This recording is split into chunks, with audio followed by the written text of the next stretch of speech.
Okay, we have question 23. It says, in the opposite circuit, calculate I1 and I2 if I3 is 3 ampere. So I have I3, I need I1, I2. Okay, let's apply Kirchhoff's first law, okay, on this junction here. Okay, I will apply Kirchhoff's first law. We know that the sum of currents entering equal the sum of currents leaving. So which current is entering? Actually, it is I3, right? I3, all of it, it will enter this circuit, right? This, junction. It's the only current entering. So now we see the currents leaving. Which current is leaving? Notice it's I1 leaving and I2 leaving, right? So it's going to be equal I1 plus I2. So this is Kirchhoff's first law on the left junction. Remember, the first law we applied only on junctions. This is formula 1. Okay, I will erase this mess here. Okay. Now, I apply Kirchhoff's second law on the upper junction, on the upper loop, which is the first loop, in order to find I1. Notice that they gave me the direction already.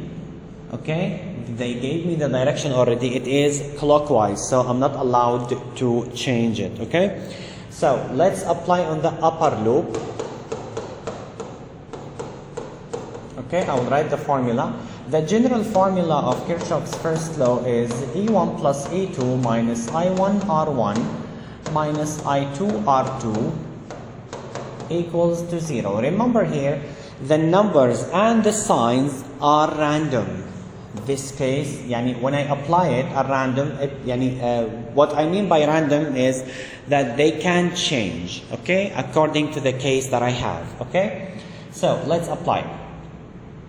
I will start with E1, E2. In the upper loop, how many batteries I have? I have this and I have this, okay? Notice that the direction of motion here, which is clockwise, it will go out of the positive of each battery. So here is going to go in this direction and here it's going in this direction. Why? Because notice it is clockwise. So both of them are going to be positive. Okay, so it's going to be 3 plus 6.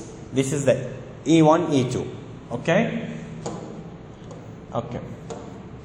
Now, regarding the IR, let me remind you of the rule. Notice that here the sign of the IR is negative. So normally it is negative. Also here, normally it is negative.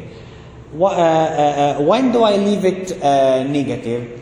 If the direction of the current, I notice the direction of the current and I compare it with the direction of motion.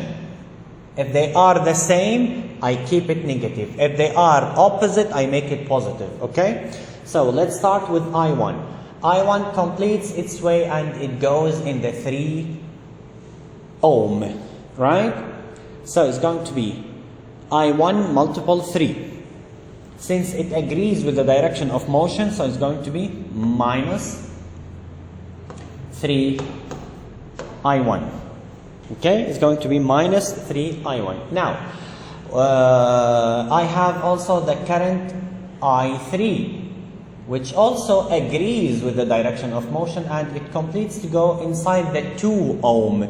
So it's going to be minus, how much is I3? It's given here. It is 3 multiple the 2 ohm. Okay, which equals to 0. Okay? Now, remember, it could be plus I3, R3 plus I4, R4. It's not always only 2. Okay? 3 plus 6. First, let me take this to the other side. These are negative 6. It will go with this. So I will have 3 equal 3 I1. You can fix this formula as you like. Take to the other side. Use a calculator. It's up to you. Okay? Which means that I1 equals to 1 ampere. Okay, so not to be confused, I will erase these things. Okay, you can fix this equation the way you like. This is the I1. Now I need to find I2. How to find I2? Notice I have I3, I got I1, I can find I2. Also, you can apply Kirchhoff's second law on that lower loop, right? So I will use this formula, okay, which is I3, I will write it again. I3 equal I1 plus I2. I3, how much I have it? 3. I1, I got it, 1. Of course, here I2. Okay? Plus I2, which means I2 equals 3 minus 1 equals 2, because I got this to the other side. So here I have 2 ampere. Okay? I hope it's clear.